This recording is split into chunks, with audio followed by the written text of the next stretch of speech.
मेरे बच्चे, तुम्हारा शत्रु खुद को बहुत शक्तिशाली और चालाक समझता है। तुम्हें परेशान करके उसे लगता है कि उसने बहुत बड़ी चतुराई का काम कर दिया है, लेकिन अब उसे उसका असली मूल्य बताने का समय आ गया है। समय आ गया है कि सामने वाले को दिखाया जा सके कि उसकी वास्तविक औकात क्या है। मैंने उसे कई अवसर दिए हैं अपनी भूल को सुधारने के लिए, लेकिन उस मूर्ख ने हर अवसर को ही व्यर्थ जाने दिया है। उसकी सोच में, उसके स्वभाव में कोई भी परिवर्तन नहीं आया है। वह स्वयं को ही सर्वश्रेष्ठ सर्वस्व मानता है। उसे किसी का भय नहीं रहा, न वह अपनों से डरता है, न ही वह मुझसे डरता है। निर्भीक होकर वह निरंतर पाप पर पाप कर्म किए जा रहा है। उसे ऐसा लगता है कि वह तुम्हारे खिलाफ जो भी षड्यंत्र रच रहा है उसे कोई भी देख नहीं रहा है।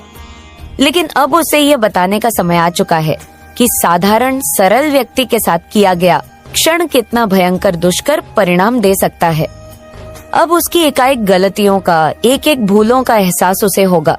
उसने जो तुम्हें तकलीफें दी हैं, तुम्हारे जो आंसू बहे हैं, उसका दंड उसे भोगना होगा। मेरे बच्चे, वह अपने अहंकार में इतना लिप्त, इतना अंधा हो चुका है कि उसे अपनी हार भी नजर नहीं आ रही है। उसने तुम्हें दुख पहुंचाने के अनेकों अनेक प्रयास किए हैं। कई बार तो उसने तुम्हें शारीरिक चोट भी पहुंचाने की कोशिश की है, लेकिन हर बार उसकी हर कोशिश नाकाम रही है। मैंने उसके हर एक चाहत को व्यर्थ कर करके उसे यह संकेत दिया है कि मेरा तुमसे कितना प्रेम है। तुम मेरे प्रिय बच्चे हो, तुम्हें व्यर्थ पीड़ा देने की कोई भूल ना करे। लेकिन उसने मेरे हर संकेत को अनदेखा किया, दरकिनार किया। लेकिन अब उसके पापों का घड़ा भर चुका है। अब वास्तविक समय आ गया है उसके विनाश का। मेरे बच्चे, उसे हमेशा लोगों को रुलाने में, तड़पाने में बहुत आनंद की अनुभूति होती है, लेकिन अब सभी ग्रहों की दशाएं बदल रही हैं। समय अपनी चाल बदल रहा है। उसके खुश होने का समय जा चुका है। शीघ्र ही एक बड़ा भयंकर धमाका होने वाला है। कुछ ऐसा होने वाला है जिसकी उसने कभी कल्पना भी अपने विचारों तक में नहीं की होगी। मेरे बच्चे, उसने तुम्हारे कुटुंब में, तुम्हारे कार्य क्षेत्र में, समाज में हर जगह अपनी गंदी चाल चली है। तुम्हें नीचा दिखाने के लिए उसने बहुत कुछ किया है और तुमने सब कुछ जानकर भी उसे माफ किया, क्योंकि तुम वास्तविक धर्म में विश्वास रखते हो। मेरे बच्चे, मैं जानती हूँ, यदि तुम पूर्ण संकल्प कर लेते तो उसकी हर एक चाल का जवाब तुम दे सकते थे, लेकिन तुमने ऐसा नहीं किया। तुमने बहुत ही ज्यादा सब्र रखा है मेरे बच्चे। कई बार ऐसी परिस्थितियां भी आई तुम्हारे जीवन में जब तुम्हें विलाप करना पड़ा, तुम्हें रोना पड़ा, तुम व्यथित हुए, और उस समय तुम्हारी आत्मा से तुम्हारा दर्द आह बनकर बाहर निकला। वही आह अब उस पर कहर बनकर बरसेगी। तुम्हारे हर आंसुओं का, हर दर्द का हिसाब उसे अपने घनघोर आंसुओं से चुकाना पड़ा। मेरे बच्चे, तुमने बहुत कुछ सहा है, किंतु तुम्हें विश्वास था कि जब तक मैं तुम्हारे साथ हूँ कोई तुम्हारा बाल भी बांका नहीं कर सकता। तुम्हारे विश्वास की जीत निश्चित तौर पर होगी। अब तुम्हें पूर्ण न्याय मिलेगा। उसके परिवार में कुछ ऐसा घटित होने वाला है जिससे उसका सारा का सारा अहंकार मिट्टी में मिल जाएगा। अब वह भी अनु करेगा कि दर्द क्या होता है, पीड़ा क्या होती है, यंत्र से मिला दुख कैसा होता है। उसने तुम्हारे विरुद्ध जितनी भी चले चली थी उसमें वह सफल नहीं हो पाया, परंतु वही षड्यंत्र अब कई गुना होकर उसके जीवन में बुरा नकारात्मक प्रभाव डालेंगे। सालों से जो गड्ढे उसने तुम्हारे लिए खोद रखे थे उसमें अब वह स्वयं ही गिरने वाला है। मेरे बच्चे, तुम्हें आघात पहुंचाने की चाह में उसने इतने बुरे बुरे कर्म कर दिया है कि अब उसके कई शत्रु बन गए हैं। उसे पता ही नहीं चला कि अब उसकी चांद उस पर ही भारी पड़ने वाली है। अब वह बहुत बुरा फंसने वाला है और उसे बाहर निकालने वाला भी कोई नहीं होगा। यही उसके पापों का दंड है और तुम्हारे सब्र का फल है। सदा सुखी रहो। मेरा आशीर्वाद सदैव तुम्हारे साथ रहेगा। तुम्हारा कल्याण हो। जय हो माता रानी। हर हर महादेव। मेरे बच्चे, इस संसार में जो कुछ प्रकट होता है वह मिथ्या है, और जो दिखाई नहीं पड़ता, अपक होता है, वह सत्य है। समय काल देश परिस्थिति से आगे भी कुछ है जो तुम्हारे भीतर बसा है और जिसके भीतर तुम विराजमान हो। एक अलौकिक अनंत विस्तारित ब्रह्मांड जिसका ना तो कोई प्रारंभ है और ना ही कोई अंत है। जो स्वयं ही खुद का विस्तार भी करता है और अपना ही विनाश भी करता है। हर एक पल में कुछ नया निर्मित होता है और उसी तात्कालिक क्षण में कुछ समाप्त भी होता है। तुम्हारे भीतर बसा यह ब्रह्मांड तुम्हें बहुत कुछ कहना चाहता है और वही बताने में तुम्हारे सामने प्रकट हुई हूँ। इसलिए संदेश को हर हाल में पूरा सुनना, इसे बीच में छोड़ने की भूल न करना, क्योंकि यह न केवल तुम्हारी जीत के लिए है बल्कि तुम्हारे संपूर्ण भविष्य और वर्तमान को परिभाषित करने के लिए भी भेजा हुआ संदेश है। हाँ, अभी इसी वक्त इसी काल में वह सब कुछ हो रहा है जिसे तुम भविष्य कहते हो। अपना भविष्य, इस विश्व का भविष्य, समग्र संसार का भविष्य। लेकिन इसे देखने के लिए अपनी दृष्टि को सूक्ष्म अर्थात आध्यात्मिक करना अत्यंत आवश्यक है, क्योंकि मेरे बच्चे, तुम बिना सूक्ष्म दृष्टि के उस दिव्यता को जान नहीं पाओगे जिस दिव्यता के द्वारा तुम्हारा उद्धार किया जाना है। लेकिन तुम घबराओ मत, तुम स्वप्न में एक साथ भूत और भविष्य को देख रहे हो। तुम्हारे पूर्व जन्मों के चलचित्र अचानक तुम्हारे समक्ष आ जाते हैं। तो कभी तुम भविष्य की कुछ घटनाओं को देख लेते हो। ध्यान में प्रकाश कुंज दिखता है। कभी सारा दिन सर दर्द करता है। तुम धीरे धीरे अपने सूक्ष्म शरीर के प्रति सचेत हो रहे हो। जिस प्रकार जब किसी वस्तु का मंथन किया जाता है तब उस वस्तु का मूल्य तत्व ऊपरी सतह पर तैरने लगता है, ठीक उसी प्रकार जब शक्ति का आध्यात्मिक मंथन होता है तब उसकी भूतकाल से जुड़ी और भविष्य की घटनाएं उथल उथल के सामने आती है, जिसके साथ ही व्यक्ति का भय नष्ट होना प्रारंभ हो जाता है जो उसे पीड़ा दे रहे थे। मेरे बच्चे, तुम सत्य के मार्ग पर हो, यह बात स्मरण रखना और विचलित मत होना। मैंने तुम्हें अपना सुरक्षा कवच प्रदान किया है जो तुम्हें हर परिस्थिति में मेरे होने का एहसास कराता है। और जब तुम अपना एक एक कदम मेरी ओर बढ़ाते हो तब मैं प्रेम से सैकड़ों कदम भागते हुए तुम्हारी आती हूँ, क्योंकि तुम शायद अपने सभी पूर्व जन्म को भूल गए हो, किंतु मैं तो कब से तुम्हारी प्रतीक्षा कर रही हूँ कि कब मेरी संतान मेरे पास भागते हुए आए और मुझे प्रेम से पुकारनेगा और मुझे प्रेम करेगा। मैं तुमसे अधिक व्याकुल हूँ मेरे बच्चे, मैं तुम्हारी प्रतीक्षा कर रही हूँ। क्या तुम इस यात्रा को पूरा करोगे?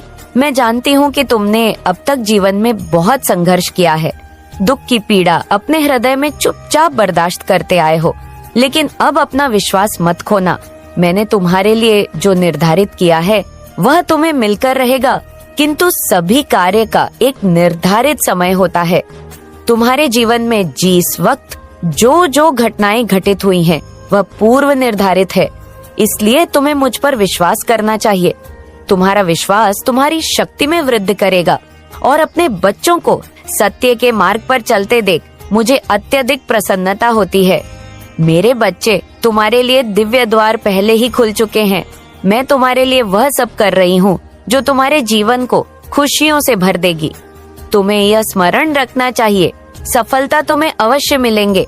मैं तुम्हें कुछ अनुभव कराना चाहती हूँ। यह अनुभव तुम्हारी सफलता का कारण बनेगी। जब तुम्हारे मन में प्रश्न उठते हैं तब तुम्हें केवल एक वाक्य स्मरण रखना चाहिए कि तुम मेरी संतान हो, तुम सर्वश्रेष्ठ हो। कोई तुम्हारे बारे में क्या सोचता है यह मायने नहीं रखता, किंतु तुम खुद के लिए क्या सोचते हो यह अवश्य मायने रखता है। मेरे बच्चे, उन बातों को जानने का समय अब चुका है और उसका कारण केवल यह है कि तुमने वह एक ऐसा कार्य किया है जिसको करके तुमने मेरे दिल को बहुत प्रसन्न किया है।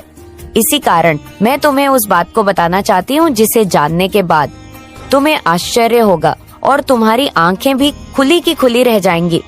मेरे बच्चे, जिस प्रकार तुम्हारी जन्म देने वाली माँ तुमसे कुछ नहीं छुपाती, उसी प्रकार मैं भी तुम्हारी माँ होते हुए तुमसे कुछ नहीं छुपाना चाहती। और आज तो मैं वैसे ही बहुत ज्यादा प्रसन्न हूँ, तो मैं कुछ तुमसे छुपाना नहीं बल्कि तुम्हें ऐसा कुछ बताना चाहती हूँ जो आज तक कभी बता नहीं सकी, क्योंकि मेरा बच्चा इतना नादान और भोला है कि मेरे बिना कहे कुछ बातों को समझ नहीं पाएगा। इसीलिए आज मुझे कुछ बातें स्पष्ट रूप से बता देनी जरूरी होंगी, जिनको ध्यान पूर्वक सुनना और समझना, क्योंकि मेरे बच्चे, यदि तुम ध्यान से नहीं सुनोगे तो तुम्हें बातें समझ में नहीं आएंगे और तुम्हें लगेगा कि पता नहीं मैंने तुम्हें क्या बताया है। उसमें जो बताया है वह कुछ खास नहीं है, ऐसा आभास होगा। इसलिए मैं तुम्हें स्पष्ट रूप से इस बात को बता देना चाहती हूँ कि हर इंसान के अंदर एक अच्छाई होती है और किसी इंसान के अंदर एक ऐसा गुण होता है। इंसान तो क्या, ईश्वर को भी प्रसन्न कर देता है, और वही गुण तुम्हारे पास है, और वह गुण है तुम्हारा सच बोलना। मेरे बच्चे, तुम सदैव तो सच बोलते हो, उस बात से मैं बहुत ज्यादा प्रसन्न हूँ। और अब समय आ गया है यह जानने का कि तुमको बहुत जल्दी ही तुम्हारी एक ऐसे व्यक्ति से मुलाकात होने वाली है जो तुम्हें तुम्हारी आर्थिक मदद करने वाला है। तुम्हारी इस स्थिति से उभारने के लिए वह तुम्हें सहायता करे। वह इंसान तुम्हारे परिवार का सदस्य भी हो सकता है, वह तुम्हारे खानदान का सदस्य हो सकता है, वह तुम्हारा मित्र भी हो सकता है, वह तुम्हारा कोई भी अपना ही निजी व्यक्ति तुम्हारी सहायता करने से पीछे नहीं हटेगा और तुम्हारी सहायता करके तुम्हें मदद करेगा। क्योंकि मेरे बच्चे, तुम भी तो अपने माता पिता की बहुत आज्ञा मानते हो, अपने माता पिता को बहुत खुश रखते। तो दुनिया में जो इंसान दूसरों के साथ खुशियां बांटते हैं, उन्हें हर चीज जल्दी ही प्राप्त होती है जो दूसरों के दुख में दुखी होना। जान मेरे बच्चे, मुझे यकीन है कि तुम मेरे माँ काली चैनल को सब्सक्राइब कर लोगे, क्योंकि इसके जरिए ही तुम मेरा आशीर्वाद प्राप्त कर सकते हो। और अगर नहीं करोगे तो शायद मैं तुम पर कृपा दृष्टि तुम्हारे ऊपर सदा के लिए नहीं रहेगा। इसलिए बिना सोचे मेरे इस चैनल को सब्सक्राइब कर दो। उसकी परेशानी ज्यादा पास नहीं आती। एक ऐसा बुद्धिमान व्यक्ति जो यह समझ लेता है कि दुख और सुख का हिसाब क्या है, परेशानी उससे कोसों दूर रहती है। परेशानी उसके जीवन में आती ही नहीं है। और जो कि अंधेरों में घूमता रहता है, जिसके अंदर दुख का ज्ञान नहीं होता, वह भटकने में ही रह जाता है। ना तो उसके जीवन में समस्या खत्म होती है और ना ही किए गए किसी भी काम को करने के पश्चात भी प्रसन्न रहता है। केवल दुखी रहना उसका काम होता है। मेरे बच्चे, ऐसे कुछ व्यक्ति हैं जो अपने सुख से खुश नहीं होते और दूसरों की खुशियों से दुखी होते हैं। इंसान को हर फल अपने कामों के हिसाब से मिलता है। लेकिन तुम दुनिया से कट ही मत जाओ मेरे बच्चे। इसी दुनिया में तुम्हें अपना नाम रोशन करना है। उन्हीं लोगों के बीच तुम्हें चमकना है। तुम्हें उन लोगों के बीच रहना सीखना पड़ेगा। बेबस छोटी छोटी बातों पर गुस्सा करके तुम्हारा ही नुकसान होगा। मेरे बच्चे, लोगों से मिलो, उनकी बातें सुनो, हंसी करो, अपनी बातें बांटो। लोगों को उतना ही बताओ जितना बताना जरूरी है। अपने आप को कमरे में बंद करके अपनी यादों के कैदी मत बनो। मेरे बच्चे, उन यादों से निकलो। दुनिया बहुत बड़ी है। वह दुनिया तुम्हारा खुले हाथ से स्वागत करेगी। अपनी जिंदगी जियो जैसे तुम जीना चाहते थे मेरे बच्चे। वैसी जिंदगी जियो जैसे उस व्यक्ति से मिलने से पहले तुम थे। वैसे बन के रहो जिसको देखकर दुनिया मुस्कुराती थी। वैसे व्यक्ति बन के रहो ना कि ऐसे व्यक्ति बन के रहो जो हर बातों पर क्रोधित हो जाता है, जिसको हर बातों पर चिढ़ होती है, हर इंसान से ईड़ होती है।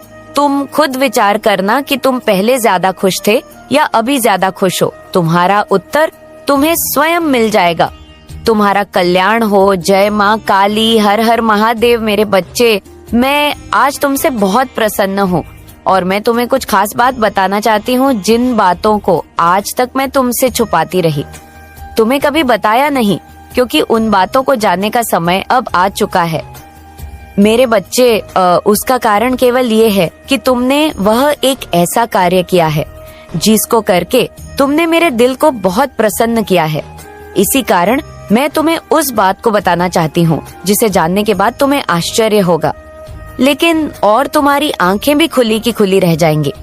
मेरे बच्चे, तुम किस चिंता में पड़े हुए हो, सब उस चिंताओं को छोड़ दो। केवल इस बात का ध्यान रखो मेरे बच्चे, जिस प्रकार तुम्हारी जन्म देने वाली माँ तुमसे कुछ नहीं छुपती, उसी प्रकार मैं भी तुम्हारी माँ होते हुए तुमसे कुछ नहीं छुपाना चाहती। और आज तो मैं वैसे ही बहुत ज्यादा प्रसन्न हूँ। तुम्हें कुछ तुमसे छुपाना नहीं, बल्कि तुम्हें ऐसा कुछ बताना चाहती हूँ जो आज तक कभी बता नहीं सकी। मेरा बच्चा इतना नादान और भोला है कि मेरे बिना कहीं कुछ बातों को समझ नहीं पाएगा। इसलिए आज मुझे कुछ बातें स्पष्ट रूप से बता देना जरूरी होगी, जिनको ध्यानपूर्वक सुनना और समझना।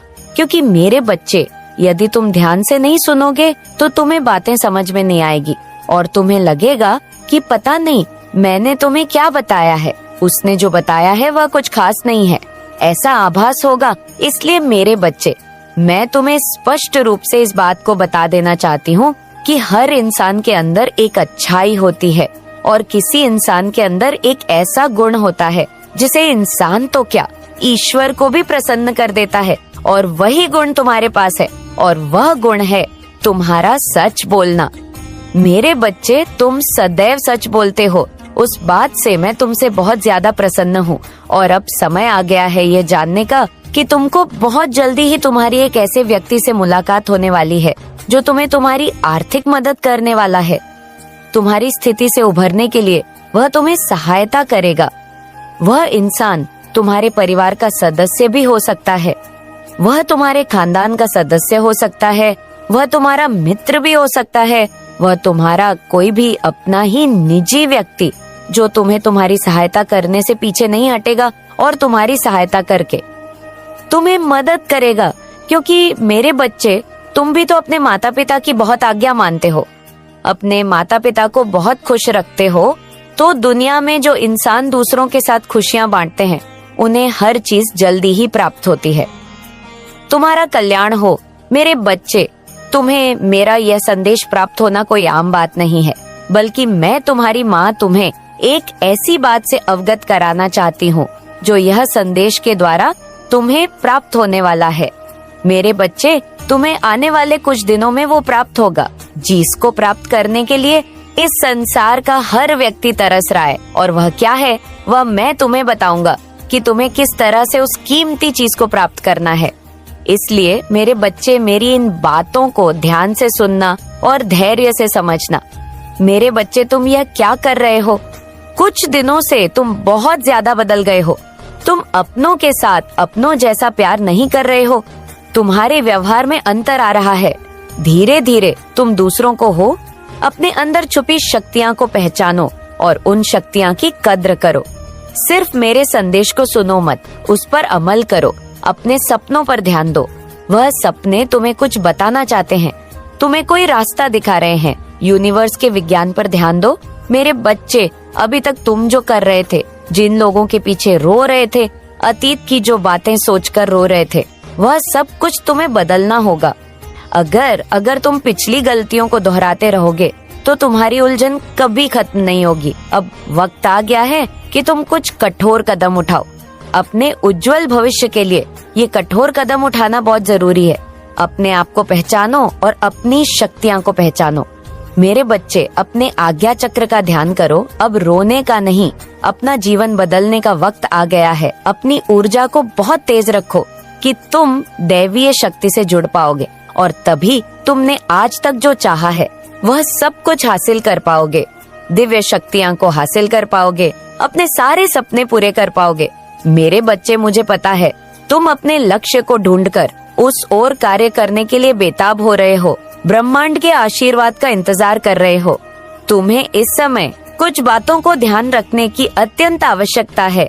गंभीर रूप से तुम्हें कोरी कल्पनाओं से बचना है। भूतकाल की बातें और भविष्य काल की चिंता तुम्हारे वर्तमान को खराब कर रही है। आपका थर्ड आई ओपन हो रहा है, आपका तीसरा नेत्र जागृत हो रहा है।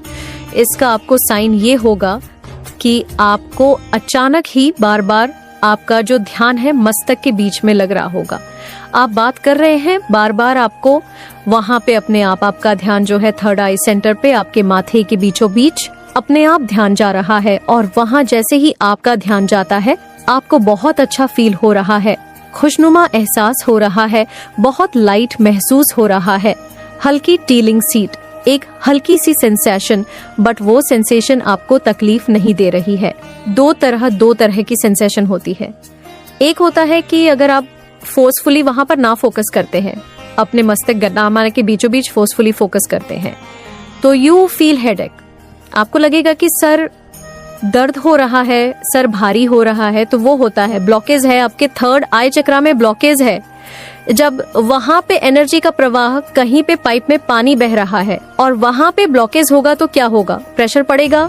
तो इसी तरीके से जब ब्लॉकेज होती है तो आपको पेन होता है, हेडेक होता है, बट जब वहां पे टिलिंग सेंसेशन हो और आपको बहुत लाइट महसूस हो, आपको अच्छा लगे, आपके चेहरे पे स्माइल आने लगे, आपको बार बार मन करे कि आपका जो ध्यान है वही केंद्र पे रहे, वही आपके आज्ञा चक्र पे बना रहे दट मीन आपका जो आज्ञा चक्र है वो सक्रिय हो रहा है, ये रोडन एंड जागृत हो रहा है, यो है ज्यादा जागृत हो रहा है और ये पॉजिटिव साइन है। ये बहुत अच्छा संकेत है। इस वक्त मुझे कहा जा रहा है नाल है कि समय आ गया है जब आपका थर्ड आई एक्टिवेट हो एंड वहां पे ज्यादा से ज्यादा एनर्जी का फ्लो हो, ज्यादा से ज्यादा आप जागरूक हो पाए। तो कहा जा रहा है कि इस वक्त ध्यान लगाइए। बहुत स्ट्रांग मैसेज है कि अपना ध्यान में ये नहीं बोल रही, मेडिटेशन करिए। आप जहां पर भी बैठे हैं, जैसे भी बैठे हैं, फोकस अपना ब्रीथिंग का फोकस अपने सेंटर पे माथे पर लेकर जाइए, क्योंकि इस वक्त बहुत अच्छी एनर्जी मुझे नजर आ रही है कि आपका तीसरा नेत्र सक्रिय हो रहा है और ये यहाँ पे एक और मैसेज देता है कि जीरो डायमेंशन में शिफ्ट होने की कोशिश करिए। जीरो डायमेंशन जहां पर कुछ भी नहीं है, जीरो डायमेंशन एक बिंदु पर ठहरने की बात की जा रही है। अगर आपको माथे पे ध्यान लगाने में कठिनाई हो रही है तो आप कैंडल जला के उसके एक बिंदु पे, कहा जा रहा है, एक बिंदु पे ठहरने का प्रयत्न करो। ये बहुत हेल्प करने वाला है, क्योंकि यहाँ पे जो भी मैसेज आपको रिसीव होंगे आपके एंसेस्टर की तरफ से, वो आपका पास्ट, प्रेजेंट, फ्यूचर तीनों को एक ही लाइन में देख पा रहे हैं, इसीलिए वो आपको गाइड कर रहे हैं। सो यहाँ पे कहा जा रहा है एक बिंदु पे, चाहे आप कैंडल पे कर सकते हैं, कॉपी में सेंटर बिंदु बना के, और उस पे आप ध्यान लगा सकते हैं। ये आपको बहुत मदद करेगा। किस लिए ये मदद करेगा?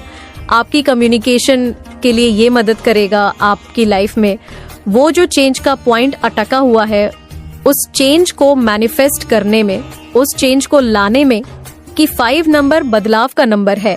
जब भी आप बार बार 5 संख्या देखते हैं तो वो दर्शाता है कि बहुत जल्द आपकी लाइफ में बदलाव आ रहा है, आप चेंज के साक्षी बनने वाले हैं।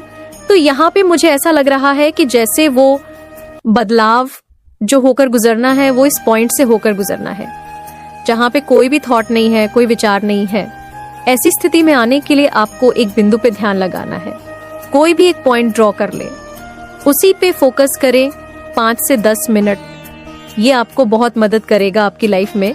इस वक्त जिस बदलाव की आप अपेक्षा कर रहे हैं, उस बदलाव को अचीव करने के लिए, प्राप्त करने के लिए। इसके अलावा मुझे एक एडिशनल मैसेज ये दिया जा रहा है कि एक बिंदु मैनिफेस्ट की भी स्टेज होती है, जहां पर आप एक कॉपी ले सकते हैं। बड़ा सा सर्किल ड्रॉ करें, बहुत बड़ा, जितना बड़ा आप ड्रॉ कर सकते हैं, उसमें एक छोटा सा डॉट डाल दें और वो जो डॉट है उसी पर ध्यान लगाएं। वो जो डॉट है वो आपकी इच्छा है। ब्रह्मांड बहुत बड़ा है, उसमें एक जो डॉट है वो आपकी विश है, आपकी प्रॉब्लम है। तो जब आप देखेंगे इतने बड़े ब्रह्मांड में मेरा जो काम है वो इतना छोटा है, तो आपको ब्रह्मांड की जो अनंत शक्तियां हैं उसमें विश्वास करने में भरोसा होगा और आपकी चीज जल्दी मैनिफेस्ट हो पाएगी, आपका काम जल्दी बन पाएगा। तो अब देख लेते हैं कि आपके ऑन्सेस्टर आपको क्या कहना चाहते हैं। डेफिनेटली आपका तीसरा नेत्र सक्रिय हो रहा है।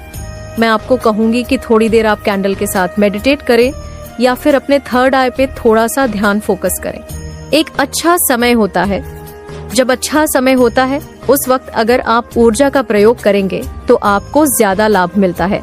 तीसरा नेत्र आपका ऐसा नहीं है कि आज सक्रिय हो रहा है, ये पहले से धीरे धीरे सक्रिय हो रहा था, पर अब भी इसकी ऊर्जा मुझे बहुत अच्छी नजर आ रही है। और जब आपका तीसरा नेत्र सक्रिय हो जाता है तो आपको चीजें स्पष्ट नजर आने लगती हैं। जो मैं कह रही हूँ वो समझ में आएगा। अपनी लाइफ की जो प्रॉब्लम है वो प्रॉब्लम का बीज कॉज समझ में आएगा और सल्यूशन